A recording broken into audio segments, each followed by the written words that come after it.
Hello everyone, welcome back to web study classes. So guys, आज इस session में हम डिस्कस करने वाले हैं स्टैटिस्टिक्स एंड रिसर्च के प्रीवियस ईयर क्वेश्चंस को। सो यूपीएचईएससी एंड यूपीजीडीसी में जो स्टैटिस्टिक्स एंड रिसर्च से रिलेटेड प्रीवियस ईयर्स में जो क्वेश्चंस पूछे गए हैं उन सभी को आज हम यहाँ पर डिस्कस करेंगे और उनको समझने की कोशिश करेंगे। सो स्टार्ट करते हैं हमारा आज का ये session on statistics and research previous year questions. Every study classes के वेरियस कोर्सेज अवेलेबल हैं for assistant professor and UGC NET exams. आप इन कोर्सेज को चेकआउट कर सकते हो on every study classes website as well as on the app. Question is, which of the following is not an assumption of the central limit theorem? So central limit theorem की यहाँ पर जो assumption है वो हमसे पूछी गई है। हमारे पास चार ऑप्शंस दिए हैं, हमें यहाँ पर बताना है कि राइट आंसर क्या होगा। तो सबसे पहले अगर हम यहाँ पर बात करें तो सबसे पहला जो ऑप्शन है that is a sample size is sufficiently large and must be greater than 30। Second is population is normally distributed. C is samples are independent and D is the population variance is known. तो central limit theorem जो है वो होती क्या है? Central limit theorem ये कहती है कि जैसे हमारा जो साइज है, जो सैंपल साइज है वो इंक्रीज होता है, सैम्पलिंग जो डिस्ट्रीब्यूशन है वो अप्रोक्सीमेट होता चला जाता है, यानी कि वो वेल शेप्ड होता चला जाता है। तो इसमें जो हमारी assumptions है वो है कि जो सैंपल साइज है वो 30 से ज़्यादा होना चाहिए, पॉपुलेशन नॉर्मली डिस्ट्रीब्यूटेड होनी चाहिए, सैंपल्स जो है वो इंडिपेंडेंट होना चाहिए। जो ऑप्शन नंबर डी है ये सेंट्रल लिमिट थ्योरम की assumption नहीं है। सेंट्रल लिमिट थ्योरम जो है वो ये नहीं मानती कि पॉपुलेशन वेरिएंस नोन होता है। It even works when the variance is known as well as estimated from the sample. तो नोन है तब भी काम करेगा, एस्टिमेटेड है सैंपल से हमारा तब भी काम करेगा। सो दोनों सिनेरियो में काम करता है, तो ये assumption नहीं है। सो हमारा राइट आंसर हो जाएगा option number D. Next match the following type का यहाँ पर हमारे पास क्वेश्चन है। हमारे पास लिस्ट वन है as well as list two है, हमें यहाँ पर मैच करके बताना है कि राइट आंसर क्या होगा। तो एक साइड देखिए हमारे पास है यूनिवर्स, तो यूनिवर्स को हम किससे मैच करेंगे? तो यूनिवर्स को हम मैच कर सकते हैं पॉपुलेशन के साथ। यूनिवर्स से हमारे यहाँ पर क्या मतलब है? पूरे ब्रह्मांड की यहाँ हम बात करें तो सब कुछ क्या है? पूरे ब्रह्मांड के अंदर ही है, राइट। और जब हम रिसर्च की बात करते हैं तो हम किसके ऊपर रिसर्च कंडक्ट करते हैं? हम पॉपुलेशन के ऊपर करते हैं, जहां से हम सैंपल लेते हैं। तो in terms of research universe हमारा, हम इसको किसके साथ रिलेट कर सकते हैं? पॉपुलेशन के साथ कर सकते हैं, क्योंकि हम जो भी सैंपल लेंगे, जो भी रिसर्च करेंगे वो पॉपुलेशन के ऊपर करेंगे और हमारा जो सैंपल आएगा वो पॉपुलेशन से ही आएगा। तो यूनिवर्स के साथ हम मैच करेंगे पॉपुलेशन को। Then we have data, data के साथ हम यहाँ पर मैच कर सकते हैं इंफॉर्मेशन को, राइट। ठीक है, तो डेटा के साथ हमारा इंफॉर्मेशन मैच हुआ। But is mean, mean means average, right. बहुत सिंपल है।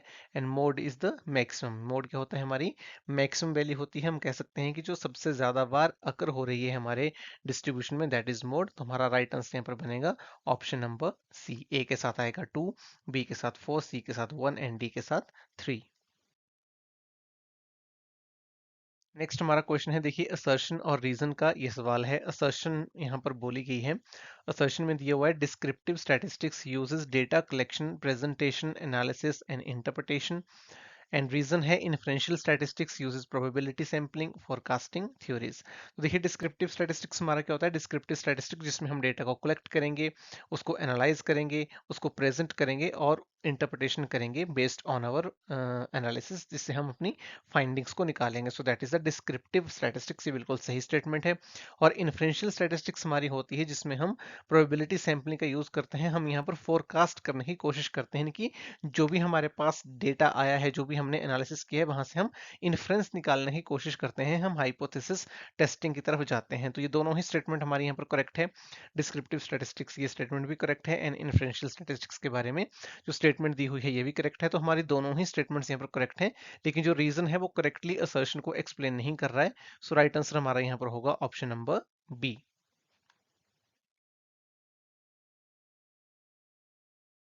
Next question is Karl Pearson method was propounded in. So Karl Pearson method को कब दिया गया था? तो किस कार्ल पियर्सन मेथड की यहाँ पर बात हो रही है? बात हो रही है कोफिशिएंट ऑफ कोरिलेशन की, राइट, जो कि एक फाउंडेशनल मेथड है स्टैटिस्टिक्स में, जिसकी हेल्प से हम लीनियर रिलेशनशिप को मेजर कर सकते हैं बिटवीन द वेरिएबल्स, राइट।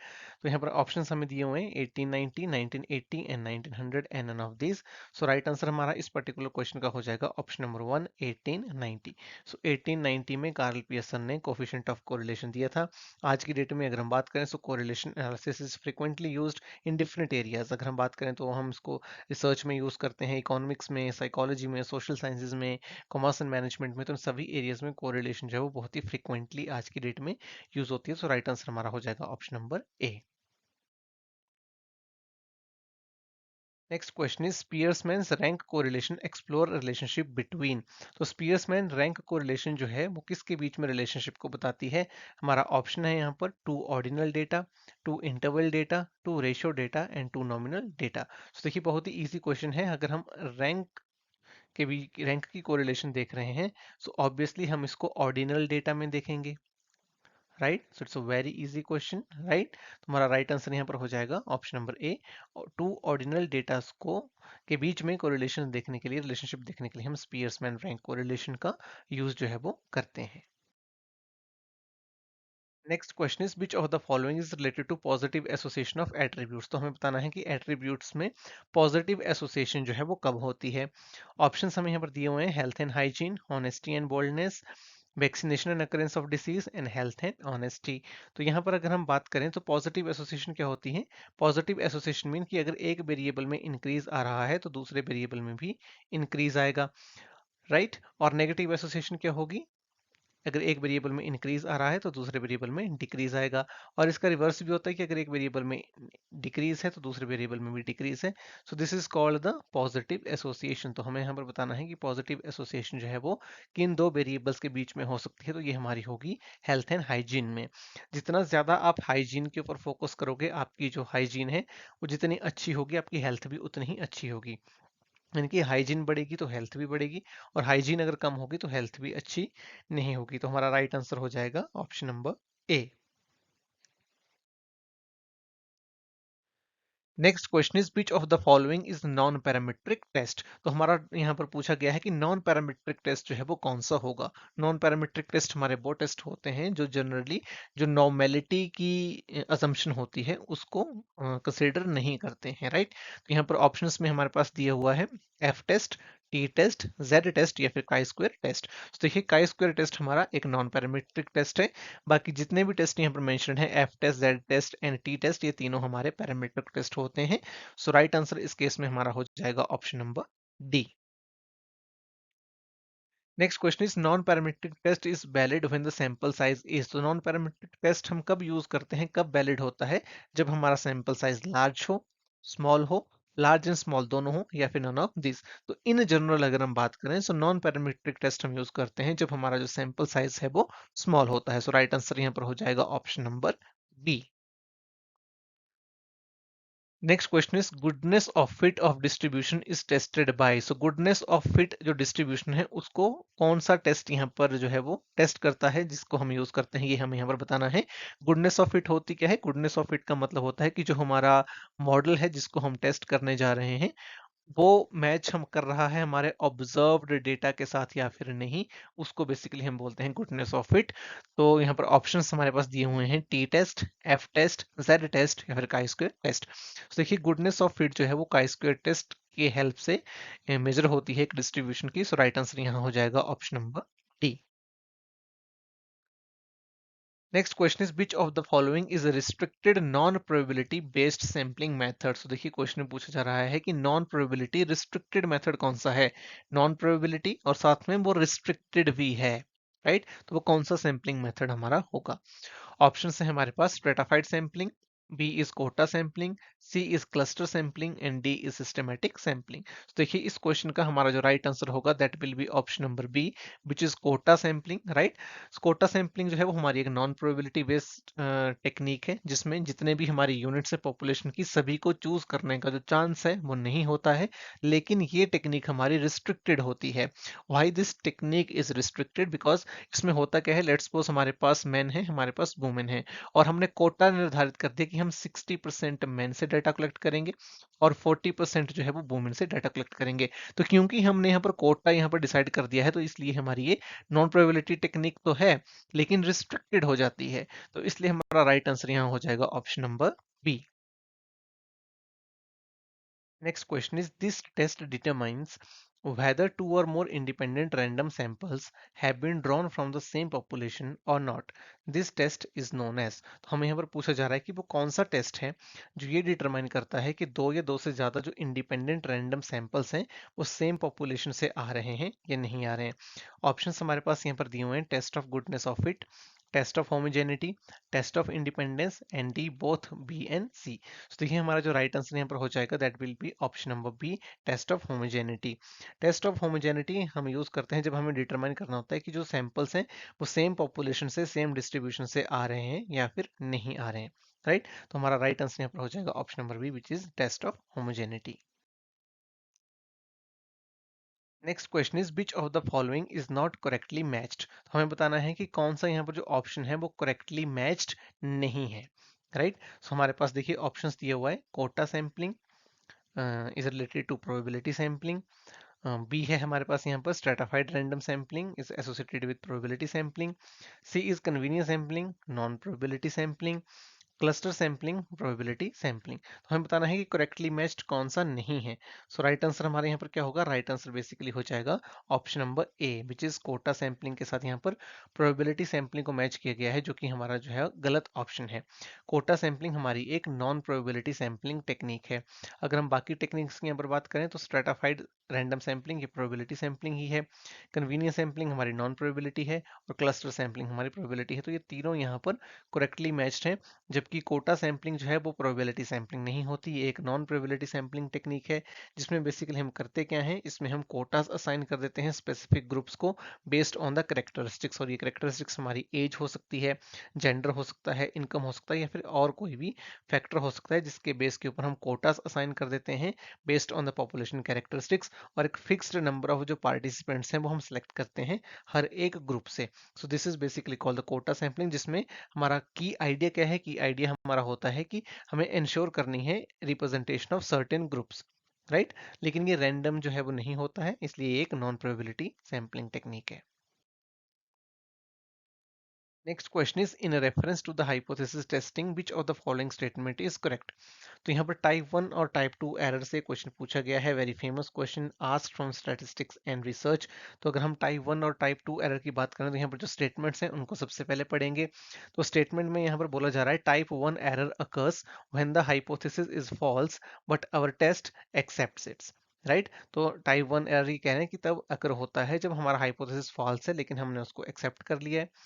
और हाइपोथेसिस और सेकंड स्टेटमेंट कह रही है कि type 2 errors occurs when hypothesis is true but our test rejects it. Right, so देखिए ये दोनों ही स्टेटमेंट हमारी गलत हैं, हमारा राइट आंसर होगा option number D which is neither one nor two. So type 1 error होता क्या है, टाइप 1 एरर क्या होता है, it occurred when the null hypothesis true but we rejected. हमारा जो नल हाइपोथेसिस है वो ट्रू है लेकिन हम उसको रिजेक्ट कर दें।